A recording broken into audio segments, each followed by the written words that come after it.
Olá, pessoal, tudo bem? Bom, como prometi, eu estou aqui, né, para falar para vocês das lâminas histológicas do módulo 7, né, desculpa, do módulo 8, Nascimento, Crescimento e Desenvolvimento, tá? Eu vou falar nesse vídeo apenas da histologia do cordão umbilical e da placenta. Depois, né, vou ter outro vídeo aí para falar da histologia da pele, que é o roteiro 2. Então, só o roteiro um agora, tá? Estou fazendo essa separação para que vocês assistam todos os vídeos, né, referente às lâminas, porque depois, mais para frente, vai ter um vídeo do Felipe, né? Lembra do Felipe Laurenti, do quarto ano? Ele gravou um vídeo para vocês falando da histologia dos demais roteiros, tá certo? Então, eu revisei, né, o vídeo dele, depois posto ele para vocês verem também. Então, colocando aí separadinho todos os roteiros. Bom, roteiro um e 2, né? Desculpa, roteiro um fala de cordão umbilical e placenta, vocês já conhecem. Eu vou falar bem rapidinho aí a respeito da histologia desses componentes.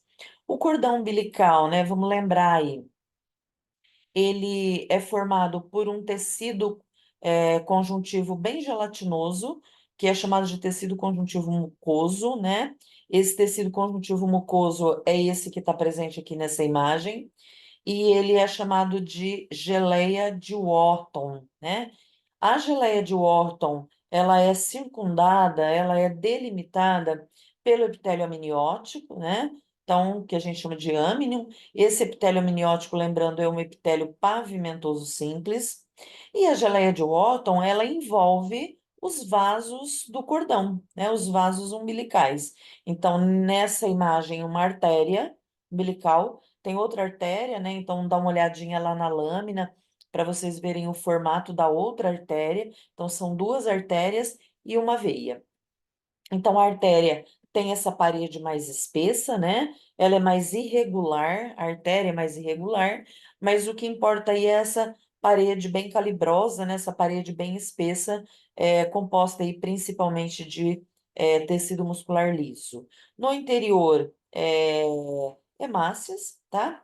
E aqui a veia umbilical. Então, a veia umbilical, ela tem a parede um pouquinho menos espessa, né? E também muito sangue no seu interior. E ao redor, a geleia de Wharton, que é esse tecido conjuntivo mucoso que tem um predomínio da substância fundamental amorfa, tá? Quem não se recordar o que é substância fundamental amorfa, dá uma corridinha lá no capítulo do Junqueira e Carneiro, da histologia do tecido conjuntivo, né?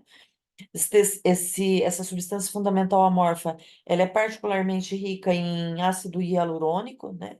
Por isso, forma esse cordão umbilical gelatinoso, que tem um aspecto bem poroso aí, né? É, e que constitui uma importante camada protetora desses vasos sanguíneos. Aí a placenta, né? Essa placenta, a fotografia foi feita sem a microscopia, né? Só o corte na lâmina.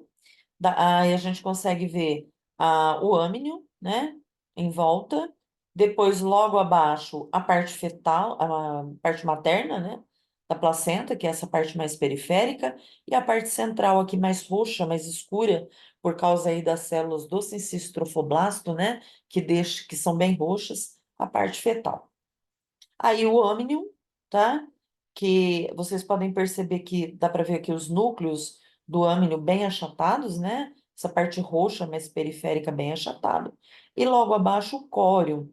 A gente tem um detalhezinho melhor aqui do córeo, né? O córeo é formado por um tecido conjuntivo denso, né?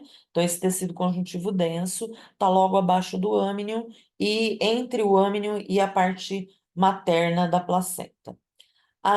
Aí uma imagem mostrando a face fetal em cima, a face materna embaixo, detalhe aqui da face materna para as células deciduais, que são células do endométrio, que armazena glicogênio e lipídios. Esse glicogênio e esse lipídio, ele vai servir de nutriente para o embrião durante o período de implantação. Então, essas células deciduais são as células que fazem a nutrição aí do embrião no momento da implantação. Mais para o centro ali da placenta, então, as vilosidades coriônicas, que são a contribuição do feto para a formação da placenta. Então, a vilosidade coriônica, ela está dentro de um espaço sanguíneo, de uma lacuna sanguínea, que é chamado de lago interviloso, né, ou espaço interviloso. Esse espaço interviloso é preenchido pelo sangue materno. Então, vamos ver o detalhe aqui, ó, né? Então, aqui, ó, esse é o espaço interviloso, que é o sangue materno, né, hemácias maternas. E a hemácia do feto está no interior da velocidade coriônica, tá certo? Então, nós temos aí, ó, a velocidade coriônica, a periferia dela é marcada pelas células do sincício trofoblasto. Um pouquinho mais interno, as células do citotrofoblasto, que tem esse núcleo grande aqui, né?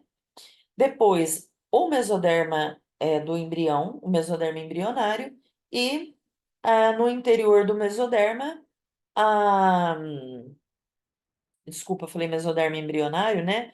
Mas é o mesoderma, tá? Com a camada mesodérmica, porque não é embrionária, né? Tá na velocidade coriônica. E no seu interior, o capilar fetal. Então, essa imagem ela é muito sugestiva, porque ela prova para a gente, né, visualmente, de que a hemácia fetal não entra em contato com a hemácia materna, né?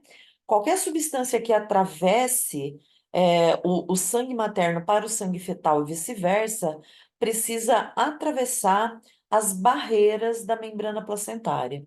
Então, a membrana placentária, ela é formada pelo mesoderme do espaço da velocidade coriônica, pelo mesoderme, pelas células do citotrofoblasto e as células do sincício trofoblasto. Então, nessa imagem aqui, né, a gente vê um pouquinho mais detalhado aí as velocidades coriônicas. Então, vamos imaginar aí, né, por exemplo, o gás carbônico. Então, o gás carbônico, ele está vindo lá do feto e ele vem pelo capilar fetal.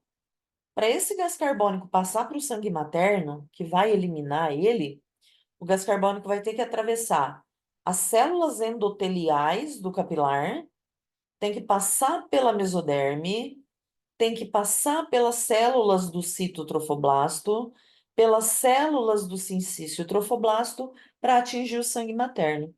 E o contrário também é válido, ou seja, imagina o oxigênio chegando aqui com o sangue materno, né? O sangue materno vem cheio de oxigênio. Esse oxigênio, para chegar até o sangue fetal, tem que passar por difusão pelas células do sincício trofoblasto, do citotrofoblasto, do mesoderma, das células endoteliais, do capilar e aí para as hemácias fetais. Então, como vocês veem, não existe um contato real entre a hemácia fetal e a hemácia materna, tá? Então, essa daí é a característica histológica, né, das velocidades coriônicas. Acho que tem um aumento maior aqui, né? Aí é o mesoderme, né? Ó, o capilar fetal, com o sangue fetal lá no seu interior. Aqui está o núcleo da célula endotelial, olha, tá? Então, depois o mesoderma, né? O tecido do tecido conjuntivo. As células do citotrofoblasto, olha aqui, esse núcleo grandão são as células do citotrofoblasto. E as células do sincício trofoblasto, que delimita a velocidade coriônica. E aqui o espaço interviloso, né? Que está cheio do sangue materno. Então, mostrando aí claramente que o sangue materno e fetal estão próximos, mas que não há ligação entre eles. Dei uma revisada aí na histologia da placenta e do cordão umbilical, tá certo? Bom, então, nesse primeiro vídeo, eu vou ficar por aqui, né? Só entre cordão umbilical e placenta, tá certo? E vou voltar daqui a pouquinho com outro vídeo falando da histologia da pele.